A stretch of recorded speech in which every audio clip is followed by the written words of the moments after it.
নমস্কার, আর্যভট্ট ক্লাসেসে সবাইকে স্বাগতম। আমি বাপ্পা দেবনাথ।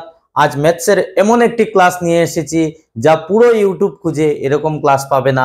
আজকে আমি যে বিষয়টি করব সেটা হচ্ছে ম্যাথসের কম্পাউন্ড ইন্টারেস্ট, অর্থাৎ চক্রবৃদ্ধি সুদ বা মিশ্র সুদ। এই চক্রবৃদ্ধি সুদ আর মিশ্র সুদের উপর আমি আজকে যে ক্লাসটি করব, প্রথমে আমি কনসেপ্ট দেব, তারপর কি কি নিয়মের অঙ্ক আসে প্রত্যেক নিয়ম আমি বুঝাবো এবং সবটার সাথে একটা একটা করে আমি এক্সাম্পল দিয়ে দেব।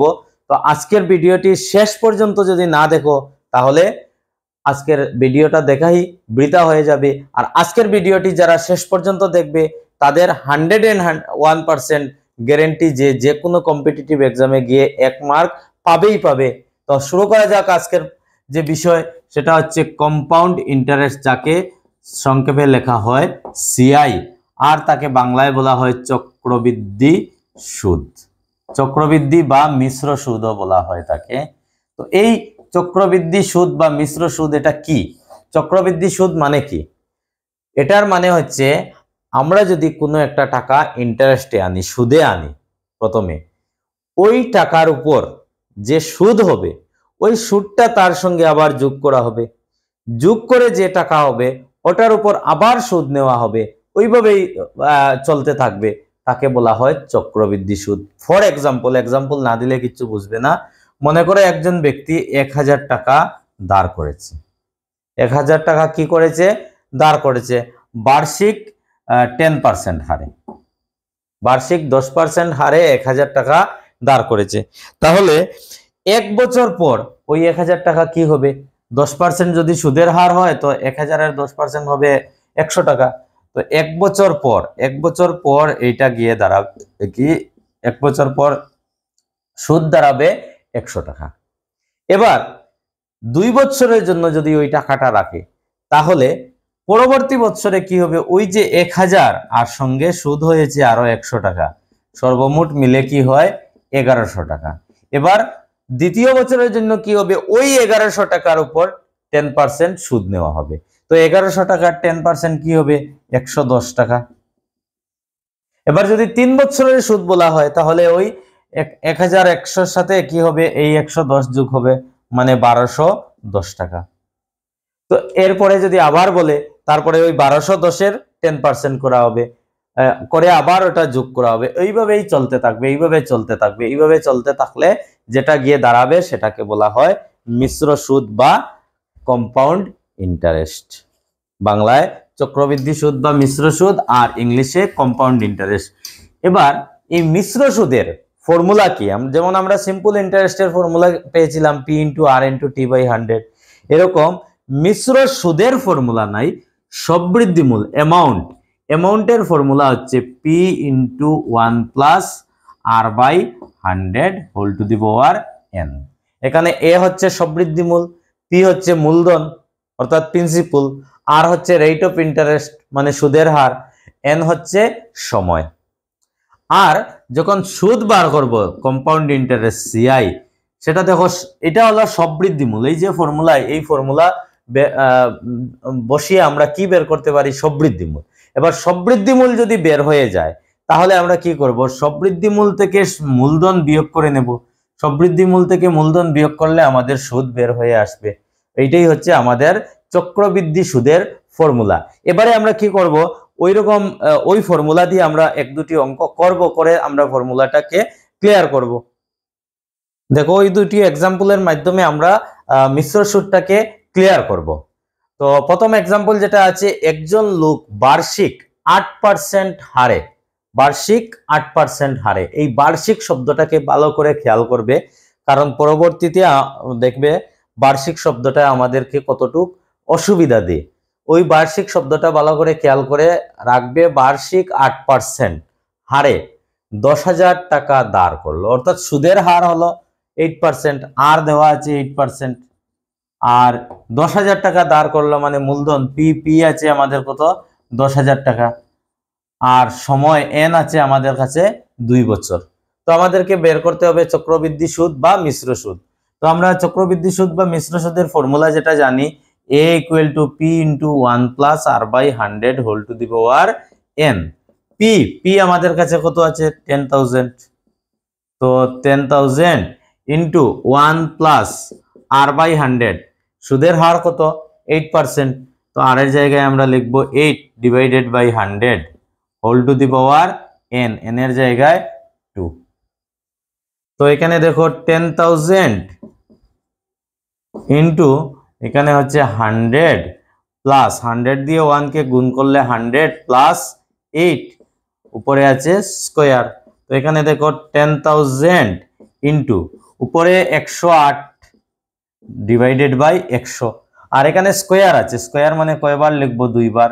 তো 108 বাই 100 কে আমরা 2 বার লিখলাম। এবার দেখো ওই শূন্য ওই শূন্য ওই শূন্য ওই শূন্য কাটা যাবে, ওই শূন্য ওই শূন্য ওই শূন্য ওই শূন্য কাটা যাবে। 108 কে 108 দিয়ে গুণ করো, 8 8 64, 4 হাতে থাকবে 6, আর 8 8 64, 4 হাতে থাকবে 6, তারপর 8 10 80, 8 10 80 80 160, 8 6 66, 6 হাতে থাকবে 16, 10 10 100 আর 16 হবে 116। 11,666 টাকা হবে সুদ, সুদে মূলে সবৃদ্ধি মূল অ্যামাউন্ট হয়েছে 11,664 টাকা। তাহলে কম্পাউন্ড ইন্টারেস্ট সুদ আমাদের কত হবে? সুদ আমরা জানি কি a মাইনাস পি। তো আমাদের সবৃদ্ধি মূল হয়েছে 11,664 মাইনাস পি, মূলধন আমাদের কত ছিল? 10,000। তো এটা যখন মাইনাস করবো 11,664 থেকে 10,000 যখন মাইনাস করব তখন কি হবে? 1,664 টাকা হচ্ছে আমাদের সুদ। তো আমাদের মিশ্র সুদ কি বের হলো? 1,664। তো এইভাবে আমরা আরেকটা অঙ্ক করে নেই। আরেকটা অঙ্ক করলে আশা করি তোমাদের কনসেপ্টটা ক্লিয়ার হয়ে যাবে। তারপর আমরা অন্য নিয়মে যাব। অনেক নিয়ম আছে কম্পাউন্ড ইন্টারেস্টে, নিয়মের কোনো শেষ নেই। নিয়মের উপর নিয়ম, নিয়মের উপর নিয়ম, বেশ কিছু নিয়ম আছে আমাদের, সবগুলো করতে হবে। এই ভিডিওটা অনেক লম্বা হবে, কিন্তু সবাই শেষ পর্যন্ত দেখবে। দেখো প্রথম দিকে একদম সহজ সরল যেগুলো অঙ্ক দিচ্ছি এগুলা থাকবে না, কিন্তু এই কনসেপ্ট না জানলে পরের গুলো পারবে না। এক্সামে যে কোয়েশ্চেন গুলো থাকে সেগুলো সবার শেষের দিকে থাকবে। দেখো কোনো এক ব্যক্তি 5% হারে 5,000 টাকা দাঁড় করলো, 3 বছর শেষে মিশ্র সুদ কত হবে? তো আমাদেরকে মিশ্র সুদ বার করতে হবে। মিশ্র সুদের ডিরেক্ট ফর্মুলা নেই, আগে আমাদেরকে অ্যামাউন্ট বার করতে হয়, সবৃদ্ধি মূল বার করতে হয়, তারপরে সবৃদ্ধি মূল থেকে মূলধন বিয়োগ করলে আমাদের মিশ্র সুদ বের হয়। তো অ্যামাউন্ট বার করার ফর্মুলা হচ্ছে P into 1 plus R by 100 whole to the power n। তো পি আমাদের কাছে কত আছে? 5,000 টাকা ইন্টু 1 প্লাস আর আমাদের কাছে আছে 5%, 5/100 হোল টু দি পাওয়ার, দেখো 3 বছরের মিশ্র সুদ বলেছে, তো পাওয়ারে কি হবে? 3। তো 5,000 এখানে 100 আর 5 প্লাস করলে কি হবে? 105 ডিভাইডেড বাই 100, আর এখানে কিউব আছে, কিউব মানে এটাকে আমরা 3 বার লিখব। তো 105/100 কে আমরা কতবার লিখতে হবে? 3 বার লিখতে হবে। আমরা 3 বার লিখে নিলাম। ওই জিরো কাটলাম, ওই জিরো কাটলাম, ওই জিরো কাটলাম, ঠিক আছে। এবার ওই 5 দিয়ে 10 কে কেটে দেব, হবে 2। এই 5 দিয়ে এটাকে কাটবো 21, এই 5 দিয়ে এটাকে কাটবো 10, 5 দিয়ে এটাকে কাটবো 21, এই 5 দিয়ে এটাকে কাটবো 2। তো নিচে কি হচ্ছে? 2 দুগুণা 4, আর উপরে 21 21 গুণ করলে হবে 441, ইন্টু আবার আছে 105। এবার ওই দুইটা গুণ করে 4 দিয়ে ভাগ করতে হবে। তো ওই দুইটা গুণ করব, দেখো 4 4 1, এটাকে আমাদেরকে গুণ করতে হবে 105 দিয়ে। তো 5 একে 5, 4 5 20, 0 হাতে থাকলো 2, 4 5 20, 2 22, আর এখানে 0 0 0, তারপর 1 4 4। তো 5 0 2 আর 1 হবে 3, 4 2 হবে 6, এখানে 4, দ্যাট ইজ উপরে আমাদের হবে 46,305 আর নিচে হবে 4। তো 4 দিয়ে এটাকে যদি ভাগ করি, দেখো 4 একে 4, 4 6 এর মাঝে যাবে একবার, থাকবে 2 23, 4 5 20, থাকবে 3 30, 4 7 28, থাকবে 2 25, 4 6 24, থাকবে 1 10, 4 দুগুণা 8, থাকবে 2, দশমিক আছে 0 20, 4 5 20। তো 1157.25 অর্থাৎ 11,576.25 হবে আমাদের সুদে মূলে মিলে। সুদে মূলে মিলে সব বৃদ্ধিমূল হয়েছে, তো তাহলে সুদ আমাদের কত হবে? সুদ হবে আমাদের a মাইনাস পি, অর্থাৎ 11,576.25, আর ওটা থেকে আমাদেরকে মূলধনটা বিয়োগ করতে হবে। মূলধন আমাদের কত ছিল? মূলধন ছিল আমাদের 5,000। তো এই সংখ্যা থেকে 5,000 যখন বিয়োগ করব কি হবে? 6,576.25। ঠিক আছে, তো এটা হচ্ছে আমাদের কি সবৃদ্ধিমূল। সবৃদ্ধিমূল আমাদের বের হয়ে গেল। এবার যদি আমাদেরকে সময় যেটা সেটা যদি আমাদেরকে ষান্মাসিক হিসাবে দিয়ে দেয়, যেমন এখানে সুদের হার বার্ষিক হিসাবে বলেছিল, ঠিক ওইভাবে যদি সুদের হার বলা হয় প্রতি 6 মাস অন্তর অন্তর সুদ হিসাব করা হয়, বা প্রতি 3 মাস অন্তর অন্তর সুদ হিসাব করা হয়, অর্থাৎ ষান্মাসিক বা ত্রৈমাসিক যদি সুদের হার দেওয়া থাকে, তাহলে আমাদেরকে কি করতে হবে? তখন আমাদেরকে কি করতে হবে? যে মনে করো প্রতি 6 মাস অন্তর অন্তর সুদের হিসাব করা হয়, তাহলে 1/2 বছরের সুদ নির্ণয় করো। তখন আমাদের সময়টা কি হবে? দেখো, 6 মাস অন্তর অন্তর সুদ হিসাব করা হয় যদি, তাহলে এখানে আছে আমাদের 1.5 বছর। 1.5 বছরের মধ্যে 6 মাস কয়বার থাকে? 3 বার। আগে আমাকে 6 মাসটা ওই যে মোট সময় দিয়েছে ওই সময়ের মধ্যে 6 মাসটা কয়বার যায়? 3 বার। তখন n = হবে 3। আর এখানে যদি তাকে বার্ষিক 10% হারে প্রতি 6 মাস অন্তর সুদের হিসাব করা হয়, তাহলে আমাদেরকে আরটাও চেঞ্জ করতে হবে। আর আমাদের কি দিয়েছে? 10%। মনে করো আর দিয়েছে 10%, আর এখানে 6 মাস অন্তর অন্তর সুদের হিসাব করা হয়, তাহলে তখন কি হবে? 10%-এর আধা হয়ে যাবে, আরটা হয়ে যাবে 5%। ঠিক আছে, যদি ত্রৈমাসিক বলে 3 মাস অন্তর অন্তর যদি সুদের হিসাব করা হয়, মনে করো 12%, সুদের হার 12%, আর 3 মাস অন্তর অন্তর সুদের হিসাব করা হয়, তাহলে এখানে 1.5 বছরের হিসাব যদি বলে, তাহলে 3 মাস 1.5 বছরের মধ্যে 18 মাসের মধ্যে কয়বার থাকে? 6 বার থাকে। তখন এনটা হবে আমাদের 6। আর 12% দেখো, 3 মাস অন্তর অন্তর 3 মাস অন্তর অন্তর মানে কি? 12 মাসের মধ্যে 3 মাস কয়বার যায়? 4 বার আসে। তো 4 দিয়ে 12-কে কি করতে হবে? ডিভাইড করতে হবে। তখন সুদের হার এসে দাঁড়াবে 3%। তো এইভাবে আমরা কি করতে হবে? আগে আমাদের সময়টাকে আর সুদের হারটাকে আমাদেরকে চেঞ্জ করতে হবে, তারপর আমাদের ওই ফর্মুলায় বসাতে হবে। ফর্মুলায় বসানোর পর আমরা করতে পারবো। ঠিক আছে, তো এরকম 2-3টা এক্সাম্পল আমরা নিয়ে করে দেখি। যদি আমরা এক্সাম্পল নিয়ে করি তাহলে আমাদের কনসেপ্ট ক্লিয়ার হবে, নতুবা আমাদের কনসেপ্ট ক্লিয়ার হবে না। তো আমরা এক্সাম্পল দুটা নেই, 2-3টা এক্সাম্পল নিয়ে আমরা এটাকে ক্লিয়ার করব। দেখো, এখানে 3টি এক্সাম্পল আছে। ওই 3টা এক্সাম্পলের মাধ্যমে আমরা এই ষান্মাসিক আর ত্রৈমাসিক যদি সুদের হিসাব বলা হয়, তাহলে আমরা কিভাবে করব এটার কনসেপ্ট আমরা ক্লিয়ার করে নেব। দেখো, ষান্মাসিক চক্রবৃদ্ধি সুদ হিসাবে বার্ষিক 10% হারে 1/2 বছরের 10,000 টাকার চক্রবৃদ্ধি সুদ নির্ণয় করো। ষান্মাসিক অর্থাৎ 6 মাস অন্তর অন্তর সুদের হিসাব করা হয়। 6 মাস অন্তর অন্তর যদি সুদের হিসাব করা হয়, এখানে আবার বলেছে বার্ষিক 10%। তো সুদের হার যদি বার্ষিক 10% হয়, তাহলে ষান্মাসিক হলে সুদের হার কি হবে? 6 মাস হলে এটার অর্ধেক হবে। 10%-এর অর্ধেক কি? 5%।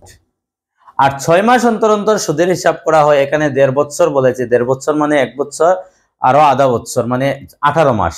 তো 6 মাস অন্তর অন্তর সুদের হিসাব করলে 18 মাসের মধ্যে 6 মাস কতবার আসবে? 18 মাসের মধ্যে 6 মাস আসবে 3 বার। তো n = হবে আমাদের 3। এবার আমরা ফর্মুলা ইউজ করব। আমরা ফর্মুলা জানি a = p × 1 + 100/r/100 whole to the power n। তো p আমাদের কাছে আছে 10,000 টাকা। তো 10,000 এখানে 1 + r/100, আর আমাদের 5% ডিভাইডেড বাই 100, পাওয়ারে আছে 3। n হচ্ছে 3 বছর, তো পাওয়ারে 3। তো এখানে 10,000, আর এখানে দেখো 100 আর 5 প্লাস করলে কি হবে? 105 ডিভাইডেড বাই 100 ইন্টু, দেখো উপরে কিউব আছে মানে কয়বার লিখতে হবে? 3 বার লিখতে হবে। তো 105/100 কে আমরা কয়বার লিখবো? 3 বার লিখবো।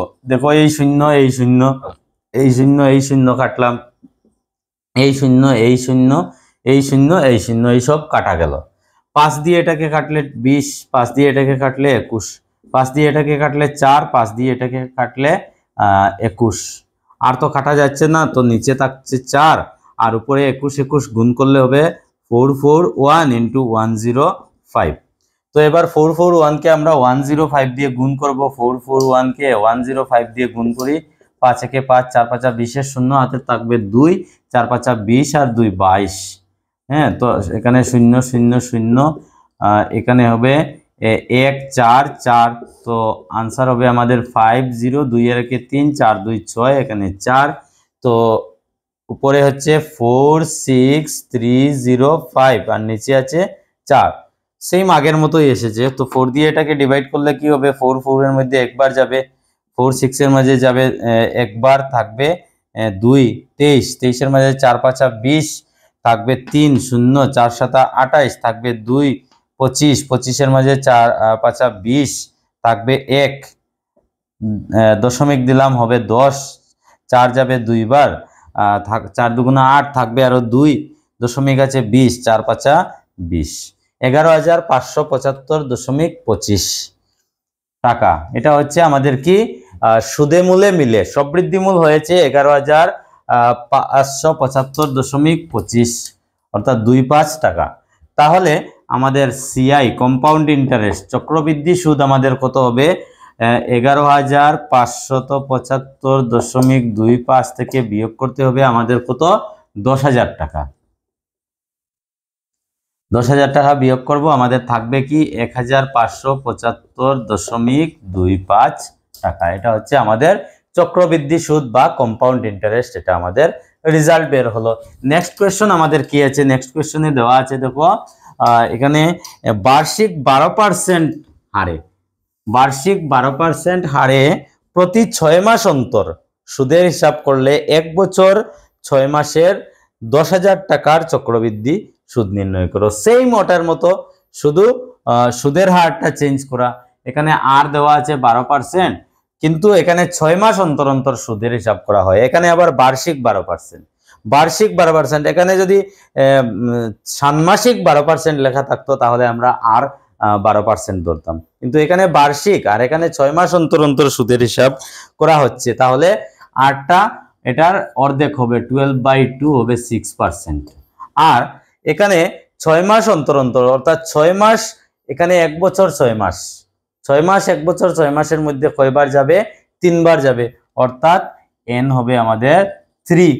আর মূলধন পি আছে আমাদের কাছে কত? 10,000 টাকা। তাহলে a ইকুয়াল টু আমাদের ফর্মুলা হবে p ইন্টু 1 প্লাস r/100 পাওয়ারে কি n। তো p আমাদের কত আছে? 10,000। p আমরা লিখলাম 10,000, 1 প্লাস r/100। আর সুদের হার আমাদের কত আছে? 6% ডিভাইডেড বাই 100, আর n আমাদের কি আছে? 3। তো 10,000 ইন্টু এখানে 100 আর 6 প্লাস করলে কি হবে? 106 ডিভাইডেড বাই 100। কয়বার লিখতে হবে? 3 বার লিখতে হবে। 106/100। ওই 0 0 কাটলাম, ওই 0 0 কাটলাম, ওই 0 0 কাটলাম, ওই 0 0 কাটলাম। এটাকে 2 দিয়ে কাটবো 53, এটাকে 2 দিয়ে কাটবো 50, এটাকে 2 দিয়ে কাটবো 53, এটাকে 2 দিয়ে কাটবো 25। আর কাটাকাটি করা যাচ্ছে না, তো নিচে আছে 25, উপরে 53 53 গুণ করলে 53 স্কোয়ার কত? 10 এর স্কোয়ার 9, আর 3 5 15, দুগুণা 30, শেষ 0 হাতে থাকবে 3, 5 এর স্কোয়ার 25 আর 3 28, 2809 ইন্টু থাকছে আমার 106। তো এবার ওই দুটাকে গুণ করব, এই দুটাকে গুণ করে 25 দিয়ে ভাগ করে নেব। দেখো এখানে গুণ করতে অনেক সময় লাগে, তো আমি ক্যালকুলেটর করে দিচ্ছি। ক্যালকুলেটরে গুণ করলে আমাদের রেজাল্টটা তাড়াতাড়ি বের হয়ে যাবে। আর গুণ করা তো সবাই জানো, তাহলে গুণ করতে আশা করি কারো প্রবলেম হবে না। তো আমি আপাতত ক্যালকুলেটর করছি। 2809 ইন্টু আমাদের আছে 106। তো রেজাল্ট হবে আমাদের 297,754 ডিভাইডেড বাই 25। তো আমরা 25 দিয়ে যদি এটাকে ডিভাইড করি, আমাদের রেজাল্ট এসে দাঁড়াবে 11,910.16। অর্থাৎ আমাদের সুদে মূলে হবে 11,910.16 16, হ্যাঁ 1.6, তাহলে আমাদের কম্পাউন্ড ইন্টারেস্ট, আমাদের চক্রবৃদ্ধি সুদ কি এসে দাঁড়াবে? দেখো চক্রবৃদ্ধি সুদ কিভাবে বের করা হয়, অ্যামাউন্ট থেকে পি মাইনাস করা হয়, অর্থাৎ সুদে মূল্যে যা টাকা হয় সেটা থেকে আমাদের মূলধনটা বিয়োগ করতে হয়। তো সুদে মূল্যে হয়েছে আমাদের 11,910.16 বিয়োগ আমাদের মূলধন আছে কত, 10,000। তো এটা থেকে 10,000 যদি আমরা বিয়োগ করি থাকবে কি 1,910.16 টাকা। এই হচ্ছে আমাদের চক্রবৃদ্ধি সুদের পরিমাণ। চক্রবৃদ্ধি সুদ বেশিরভাগ সময় এই রকম দশমিকেই আসে, রাউন্ড ফিগারে খুব কম পাওয়া যায়। নেক্সট আমাদের যে কোয়েশ্চন আছে সেটা আমরা সলভ করার একটু চেষ্টা করি। দেখো কি আছে পরের কোয়েশ্চনটাতে। পরের কোয়েশ্চনে আমাদের দিয়েছে কি, বার্ষিক 12% হারে সুদের হার বার্ষিক হিসাবে করা হয়, আর সঙ্গে দিয়েছে প্রতি 3 মাস অন্তর সুদের হিসাব করলে। আগে আমাদেরকে বলেছিল প্রতি 6 মাস অন্তর অন্তর সুদের হার হিসাব করা হয়, এবার সুদের হিসাব প্রতি 3 মাস অন্তর অন্তর করা হয়, আর 1 বছরের 10,000 টাকার চক্রবৃদ্ধি সুদ আমাদেরকে নির্ণয় করার কথা বলেছে। দেখো এখানে যদি প্রতি 3 মাস অন্তর সুদ হিসাব করা হয় তাহলে আরটা কি হবে? দেখো আর আছে এখানে 12%, আর 3 মাস অন্তর অন্তর যদি সুদের হার হিসাব করা হয় তাহলে 1 বছরে 3 মাস কয়বার হয়? 4 বার হয়। তো 12% কে কি করতে হবে? 4 দিয়ে ভাগ করতে হবে, 4 12 মাঝে যাবে 3 বার 3%। আর প্রতি 3 মাস অন্তর অন্তর এখানে কত বছরের সুদ বলেছে?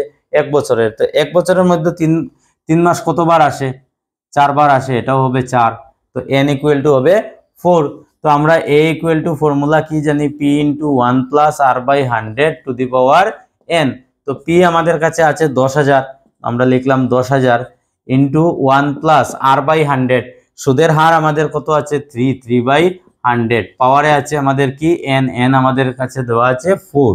তো এখানে 10,000 ইন্টু দেখো 100 আর 3 কি হবে 103 divided by 100 into 103 divided by 100, 103 divided by 100 4 বার লিখতে হবে, 103 ডিভাইডেড বাই 100। এই শূন্য এই শূন্য এই শূন্য এই শূন্য এই শূন্য এই শূন্য এই শূন্য এই শূন্য চলে গেল, আর কাটাকাটি করা যাবে না, নিচে 1 দিয়ে আমাদের 4টা শূন্য থাকছে, 1 দিয়ে 4টা শূন্য দিলাম। উপরে 103 কে আমার 4 বার গুণ করতে হবে। দেখো আমি গুণ আবারও ক্যালকুলেটরে করে নিচ্ছি। গুণ যেটা করা, পূরণ করা তোমরা আশা করি সবাই পারো। তো পূরণ করে এখানে সময় নষ্ট করব না আমি। 103 কে আমরা 4 বার গুণ করব। 103 কে 4 বার গুণ করলে আমাদের যে রেজাল্ট আসে সেটা হচ্ছে 1125508881। নিচে আছে 4টা শূন্য, অর্থাৎ 4 ঘর পরে আমাদেরকে দশমিক বসাতে হবে। তো এদিক থেকে 1 2 3 4 ঘর পরে আমি দশমিক বসিয়ে দিলাম। আমাদের রেজাল্ট যেটা আসলো সেটা হলো 11,255.08 লিখবো না, এখানে 3 নম্বর গড় যেটা সেটা হচ্ছে 5 থেকে বড়। 3 নম্বর গড়টা যদি 5 বা 5 থেকে বড় হয় তাহলে 2 নম্বর করে 1 বেড়ে যায়, তো হবে 09। এবার এটা কি সুদে মূলে মিলে হয়েছে 11,255 টাকা, তাহলে শুধু সুদ কি হবে? কম্পাউন্ড ইন্টারেস্টটা আমাদের কি হবে? সেটা আমাদের আমরা জানি সুদে মূলে যত টাকা হয়েছে সেটা থেকে আমাদেরকে মূলধনটা বিয়োগ করতে হবে। তো সুদে মূলে আমাদের হয়েছে 11,255.09, বিয়োগ করতে হবে আমাদের কি 10,000 টাকা। তো এটা থেকে এটা যখন আমরা বিয়োগ করব আমাদের কি থাকবে রেজাল্ট? 1,255.09 টাকা। এটা হচ্ছে আমাদের আনসার। এবার অনেকের মনে প্রশ্ন জাগে যে আমাদের সময়টা যদি সুদের হার বার্ষিক থাকলো, বার্ষিক 10%, বার্ষিক 5% এরকম সুদের হার বললো, আর প্রতি 6 মাস অন্তর অন্তর, প্রতি 3 মাস অন্তর অন্তর এরকম কোনো কিছু না দিয়ে সময়টা আমাদেরকে দিয়ে দিল সাপোজ 1 সমস্ত 2 ভাগের 1 বছর, তখন আমরা কি করব? আমাদেরকে আগে 6 মাস অন্তর অন্তর 3 মাস অন্তর অন্তর বলেছিল, তাই আমরা 6 মাস 1.5 বছরের মধ্যে 3 বার পেয়েছি, বা 3 মাস বললে 1.5 বছরের মধ্যে 6 বার পাবো, তখন n এর জায়গায় আমরা 6 লিখেছি, n এর জায়গায় 3 লিখেছি। এখন বার্ষিক সুদের হার বলেছে আর এখানে 6 মাস অন্তর অন্তর ষান্মাসিক হার বলেনি, তখন আমি এই যে সময়, এই সময়টাকে আমরা কি করব? যদি আমরা এখানে মনে করো 1 প্লাস r বাই 100, এখানে যদি পাওয়ারে আমি 2 সমস্ত 2 ভাগের 1 2 একে 2 আর একে 3 3/2 লিখি, তাহলে এটাকে তো ভাঙা সম্ভব নয়। তখন আমাদের ফর্মুলাটা কিভাবে হয়, তখন আমাদের ফর্মুলাটা একটু চেঞ্জ হয়ে যায়। সাপোজ এখানে 1.5 বছর আছে, তো 1.5 বছর যদি থাকে তখন আমাদেরকে ফর্মুলাটা এরকম লিখতে হবে, P into 1 plus R by 100 পাওয়ারে এখানে লিখতে হবে 1টা লিখলেও হয় না লিখলেও হয়, ইন্টু আবার আমাদেরকে কি করতে হবে 1 প্লাস আর ইন্টু ওই যে অর্ধেক যেটা থাকলো সঙ্গে যেটা থাকলো 1/2, ওই 1/2 এখানে গুণ করতে হবে ডিভাইডেড বাই 100, এটার পাওয়ারে আর কোনো কিছু নেই। এইভাবে আমরা ফর্মুলা ইউজ করে আমরা পাওয়ারে যদি সমস্ত সংখ্যা থাকে, সমস্ত সংখ্যা যদি থাকে তাহলে আমরা পাওয়ারে এরকম ইউজ করে আমরা অঙ্কটাকে সলভ করতে পারি। এটারও একটা আমরা এক্সাম্পল নিয়ে নেব, একটা এক্সাম্পল নিয়ে করলে তখন আমাদের কনসেপ্টটা ক্লিয়ার হবে। প্রত্যেকটা নিয়মের একটা আমরা এক্সাম্পল নিয়ে তারপর আমরা কনসেপ্ট ক্লিয়ার করব। এবারে যে প্রশ্নটি দিয়েছে দেখো, একজন ব্যক্তি 12,000 টাকা বার্ষিক 10% হারে 2 বছর 6 মাসের জন্য দাঁড় করলেন, চক্রবৃদ্ধি সুদের পরিমাণ নির্ণয় করো। সুদের হার বার্ষিক দিয়েছে আর সুদের হিসাবও বাৎসরিক, এখানে ষান্মাসিক বলেনি, ত্রৈমাসিক বলেনি, এরকম কিছু বলেনি। আর সময়টা দিয়েছে 2 বছর 6 মাস, অর্থাৎ 2 বছর আরো অর্ধেক বছর, 2 সমস্ত 2 ভাগের 1। তো এটা এখন আমরা যদি পাওয়ারে n এর জায়গায় যদি 2 সমস্ত 2 ভাগের 1 লিখি তাহলে আমরা করতে পারবো না। তখন আমাদেরকে কি করতে হবে, তখন আমাদেরকে পি ইন্টু পি মানে 12,000 ইন্টু 1 প্লাস আর বাই 100। তো আর আমাদের কি আছে, একবার আমি ফর্মুলাটা লিখে নেই, P into 1 plus R by 100 পাওয়ারে তখন একবার হবে আমাদের কি 2, তারপর আবার কি হবে 1 প্লাস আর ইন্টু ওই যে সঙ্গে যেটা ছিল 1/2 ওইটা হবে ডিভাইডেড বাই 100, পাওয়ারে এখন আর কোনো কিছু নেই, আর ইন্টু 1/2 এটা লিখতে হবে। তো এবার দেখো পি আমাদের কাছে কত আছে, পি আমাদের কাছে আছে 12,000, তো আমরা লিখলাম 12,000 ইন্টু 1 প্লাস আর সুদের হার আমাদের 10% দেওয়া আছে 10/100 পাওয়ারে 2। এখানে দেখো 1 প্লাস আর ইন্টু 1 আর আমাদের 10 ইন্টু 1/2 ডিভাইডেড বাই 100, এখানে 2 দিয়ে 10কে কাটবো হবে 5। এখানে দেখো 12,000 আর এখানে একটা শূন্য কাটলাম, তো এখানে নিচে থাকবে কি 10 আর উপরে 10 আর একে 11, 11/10। 11/10 কয়বার আসবে, 2 বার আসবে, কারণ স্কয়ার আছে, তো স্কয়ার থাকলে 2 বার লিখতে হয়, 11/10 ইন্টু 11/10। আর এখানে কি হবে দেখো 100 আর 1 প্লাস করলে 100 দিয়ে 1 কে ইন্টু করলে হবে 100 আরো প্লাস 5 কি হবে 105 ডিভাইডেড বাই 100। এই শূন্য কাটবো, এই শূন্য কাটবো, এই শূন্য কাটবো, তো নিচে থাকলো 10। এবারে অল্প কাটাকাটি করি, এটাকে 5 দিয়ে কাটবো, 5 একুশে 105, এটাকে 5 দিয়ে কাটবো, 5 দুগুণা 10, এবার 2 দিয়ে এটাকে কাটবো, 6 দুগুণা 12। তো এখন দেখো এখানে নিচে আর কিছু নেই, উপরে 6 একুশে কত, 6 একে 6 আর 6 দুগুণা 12, 126 পূরণ 11 করলে কি হবে 121। তো 121 আর 126 গুণ করলে কত হয়, গুণ করলে আমাদের সেটা অ্যামাউন্টটা বের হয়ে যাবে। তো 121 পূরণ 126 গুণ করলে হবে আমাদের 15,246, 15,246। এটা ছিল অ্যামাউন্ট, সুদে মূলে মিলে আমাদের হয়েছে 15,246 টাকা। তাহলে আমাদের সুদ কত হবে, সুদ আমরা জানি কি অ্যামাউন্ট মাইনাস মূলধন। অ্যামাউন্ট হয়েছে আমাদের 15,246 মাইনাস মূলধন, মূলধন আমাদের কত ছিল 12,000 টাকা। তো 15,246 থেকে 12,000 গেলে থাকবে 3,246 টাকা। এটা হচ্ছে আমাদের চক্রবৃদ্ধি সুদ। এবার আরেকটা নিয়মে আসি, যদি আমাদেরকে মূলধন দেওয়া থাকে, সবৃদ্ধি মূল দেওয়া থাকে, মানে অ্যামাউন্টও দেওয়া থাকে, পিও দেওয়া থাকে, আবার সময়ও দেওয়া থাকে, তখন যদি আমাদেরকে আর বার করার কথা বলে, very very very very important, maximum time competitive এক্সামে এই ধরনের কোয়েশ্চেনই আমাদেরকে জিজ্ঞেস করে। এটা কিন্তু খুবই ইম্পর্টেন্ট, সবাই ভালো করে দেখবে। আমাদেরকে পি যদি দেওয়া থাকে, এ যদি দেওয়া থাকে, এন যদি দেওয়া থাকে, টাইম যদি দেওয়া থাকে, আর আমাদেরকে আর বার করার কথা যদি বলা হয়, তখন তোমাকে কি করতে হবে, তখন সর্বপ্রথম তোমাকে nth root of a by P বের করতে হবে। nth root of a by P মানে আগে a বাই পি ওইটার তোমার অনুপাত বার করতে হবে। অনুপাত বার করে এখানে n বসাতে হবে, এন মানে এখানে যদি সময় যদি 2 বছর থাকে তাহলে এটা শুধু রুট ওভার, সময় যদি 3 বছর থাকে তাহলে এখানে 3 লিখতে হবে, লিখে তারপরে আমাদেরকে কি করতে হবে, এটার সমাধান করতে হবে। সমাধান কি এখানে যেটা হবে, তারপর আবার আমাদেরকে কি করতে হবে, উপরে আমাদেরকে ওই দুইটার ডিফারেন্স মানে কিউব রুট, এখানে nth রুট বার করার পর যে সংখ্যাটা আসবে, মনে করো কাটাকাটি করে এখানে 11/10 হলো, তো 11/10 এর ডিফারেন্স কত 1, আর নিচে আমাদেরকে মূলধনটা লিখতে হবে, এই যে পি আমাদের 10 ইন্টু আমাদেরকে কি করতে হবে 100% দিয়ে গুণ করতে হবে, তখন আমাদের রেজাল্টটা বের হয়ে আসবে। একটা এক্সাম্পল নিয়ে আমরা করে দেখি। এক্সাম্পল যত সময় আমরা নিচ্ছি না, এক্সাম্পল না নিলে একটা নয়, আমরা 3-4টা এক্সাম্পল নিয়ে আমি করে দেখাবো। এক্সাম্পল দিয়ে তারপর এই বিষয়টা আমি ক্লিয়ার করব। দেখো এই এক্সাম্পল গুলো দিয়ে আমি খুব সুন্দরভাবে তোমাদেরকে বুঝিয়ে দেব এটাকে কিভাবে করতে হয়। যদি 1,02,400 টাকা 3 বছরে চক্রবৃদ্ধি হারে 1,45,800 টাকা হয়, তবে সুদের হার কত? দেখো 1,02,000 থেকে 1,45,000 টাকা হয়ে গেছে, এটা অ্যামাউন্ট, চক্রবৃদ্ধি হারে এটা সুদে মূলে মিলে এত টাকা হয়েছে, এটা ছিল মূলধন, আর সময় আছে তোমার কাছে 3 বছর, তাহলে সুদের হার। তো এইভাবে তিনটা যদি দেওয়া থাকে আর সুদের হার বার করার কথা বলা হয়, তাহলে তোমরা আগে যেরকম দেখিয়েছি এরকমও করতে পারো, আর এভাবে লিখতে পারো a/p^n ইকুয়াল টু তোমার এখানে কত, কত 1,458,000 ডিভাইডেড বাই 1,024,000।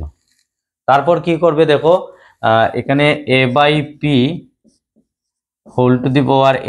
কত বছর, 3 বছর, এখানে 3 দিলে, এখানে দেখো 0 0 কাটবে, 0 0 কাটবে, আর এই দুটাকে কাটবে, এই দুটাকে 2 দিয়ে এটাকে কাটলে হবে 14 বা 29 729, এটাকে 2 দিয়ে কাটলে 5 12 হয় 512, তো 729 ডিভাইডেড বাই 512। এবার এটাকে আমরা এভাবে লিখতে পারি a/p^3 ইকুয়াল টু, দেখো 729 কতর কিউব, 9 এর কিউব হচ্ছে 729 আর 8 এর কিউব হচ্ছে 512, তো 9/8 লিখতে পারি। তারপর দুই দিকে কিউব কিউব কাটা যাবে, আমাদের এখানে থাকবে কি a/p ইকুয়াল টু 9/8। এবারে আমরা করব কি, নিচে সব সময় আমাদের কি হবে, এই মূলধনটা হবে, পি যেটা হবে সেটা আমাদের নিচে থাকবে 8, আর উপরে হবে এই দুইটার ডিফারেন্স, এই 9 থেকে 8 মাইনাস করলে কত হবে 1 ইন্টু আমাদের কি হবে 100%। এবার এটাকে কাটাকাটি করে দেখো, 4 দিয়ে এটাকে কাটলাম 2, 4 দিয়ে 100 কে কাটলাম 25, তো 25/2 মানে 12.5, 12.5%। এখানে সুদের হার হচ্ছে 12.5%। তো এই নিয়মে আমরা এইরকম সঠিক নিয়ে আমরা এগুলার সমাধান করতে পারি।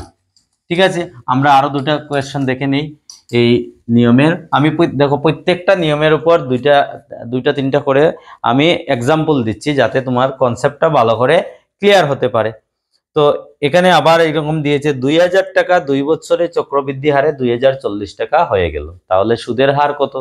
তো সুদের হার বার করতে হলে আমি এইমাত্র তোমাদেরকে সঠিকটা কি দেখিয়েছি, a/p^n ইকুয়াল টু, তুমি কি লিখবে, উপরে হচ্ছে কি এ কত আমার 2,420, আর নিচে কি, নিচে হচ্ছে পি আমাদের আছে এখানে 2,000। এই দেখো 0 0 কাটলাম, এটাকে 2 দিয়ে কাটলে হবে 100, আর এটাকে 2 দিয়ে কাটলে হবে 121, তো a/p, আর আমার এখানে n আমার কত বছর দিয়েছে 2 বছর, তো 2, আর এই যে 121/100 কে আমি লিখতে পারি 11/10 হোল স্কোয়ার। দেখো দুই দিকে স্কোয়ার স্কোয়ার কাটা যাবে, a/p ইকুয়াল টু আমার থাকবে 11/10।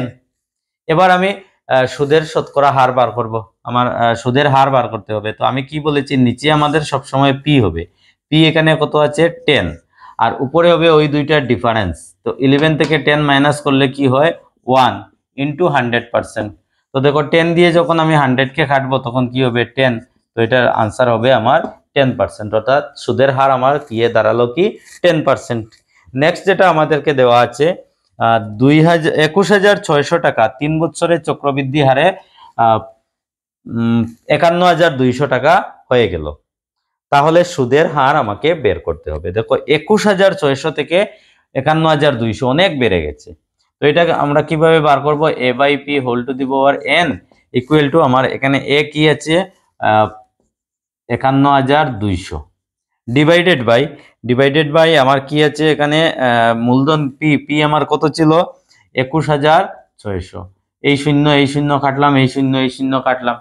এবার এটাকে 2 দিয়ে কাটলাম, 512কে 2 দিয়ে কাটলে কি হয়? আচ্ছা 2 দিয়ে না কেটেও আমরা এটাকে করতে পারি, যেরকম আছে এরকম থাকুক। a by P whole to the power n, এর জায়গায় আমরা লিখলাম 3।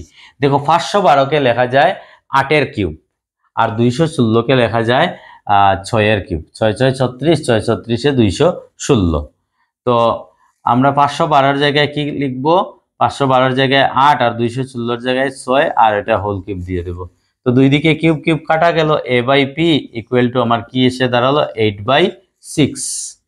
তো এবার আমার এখানে যখন আমি আর বার করব, আর বার করতে হলে আমার নিচে কি হবে 6, আর উপরে ওই দুইটার ডিফারেন্স 8 আর 6 এর ডিফারেন্স কত 2 ইন্টু 100%। 2 দিয়ে 6কে কাটলাম 3, 3 দিয়ে 100কে ভাগ করলে আমরা জানি 33 সমস্ত 3/1%। এইটাই হচ্ছে আমাদের সুদের হার। তো এইভাবে আমরা সুদের হার বার করার কথা যদি বলে আমরা সুদের হার বার করতে পারবো।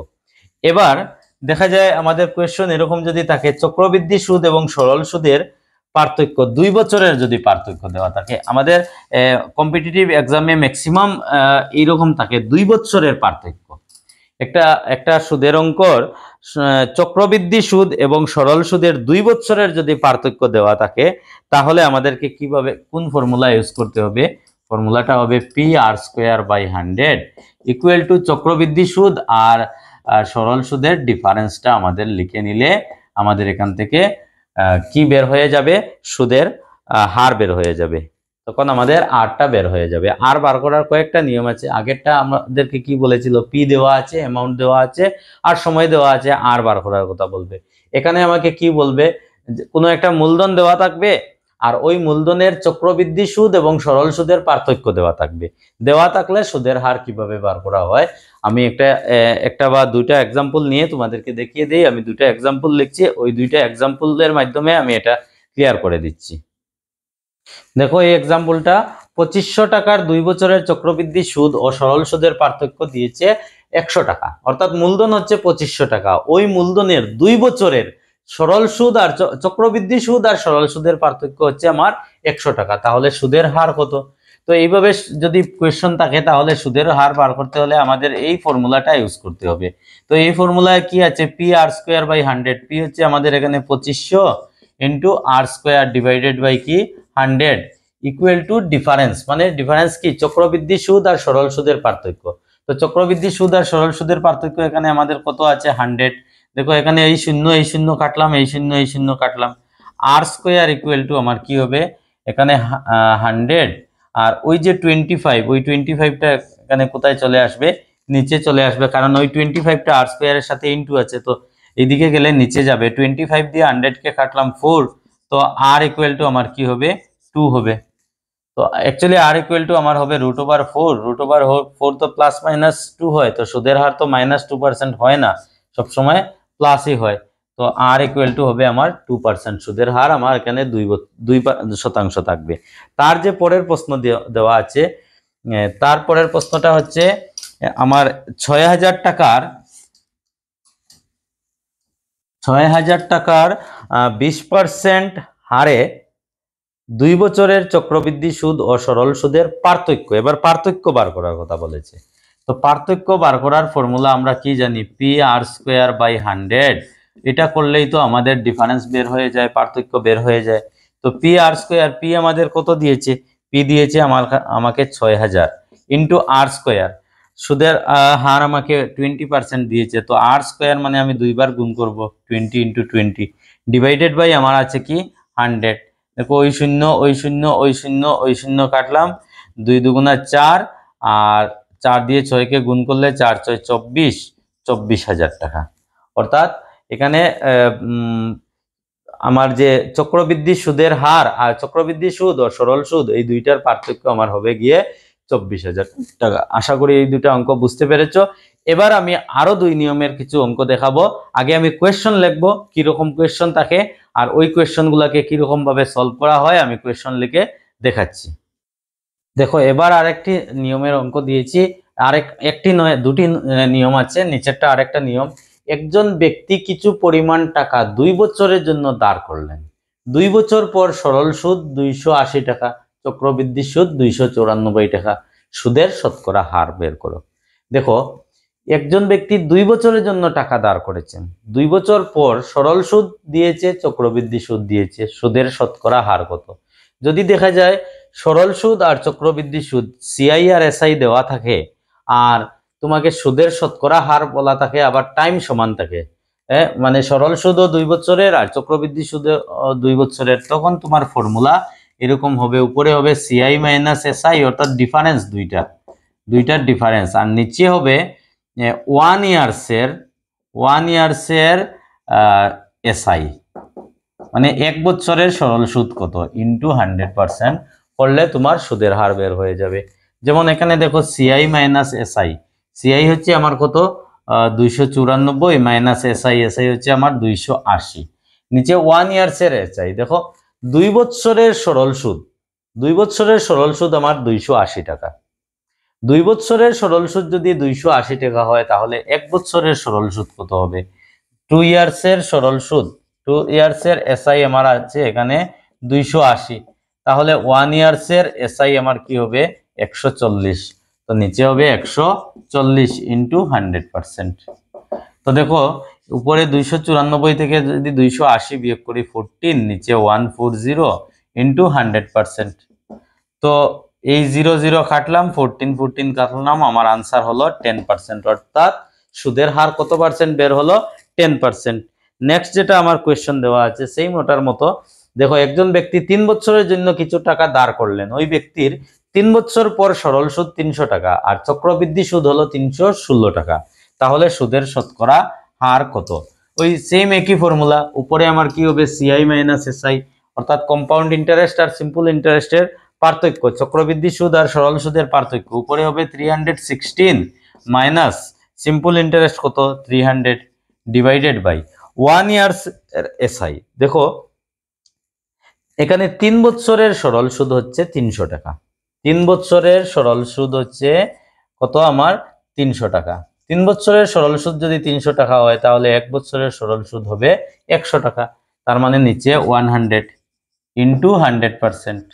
তো এটা দেখো 100 কাটা গেল আর এখানে 316 থেকে 300 গেলে 16, অর্থাৎ সুদের হার আমার কি বের হলো 16%। এই যে সুদের হার আমার 16% বের হলো। খুবই ইম্পর্টেন্ট, এরকম কোয়েশ্চন এক্সামে থাকে। কম্পিটিটিভ এক্সাম তোমাকে ক্র্যাক করতে হলে এই ধরনের কোয়েশ্চন তোমাকে প্র্যাকটিস করতে হবে, সলভ করতে হবে। দেখো আজকের যে ভিডিও, এই ভিডিওতে আমি অনেক নিয়ম দেখিয়েছি, প্রায় 5টা, আর এখন আরেকটা দেখাবো 6টা। এই 6টা নিয়ম তোমাকে সম্পূর্ণ চক্রবৃদ্ধি সুদ জানতে হলে এই 6টা নিয়ম তোমার পুরো মনে রাখতে হবে, তখন গিয়ে তুমি চক্রবৃদ্ধি সুদের অঙ্ক করতে পারবে।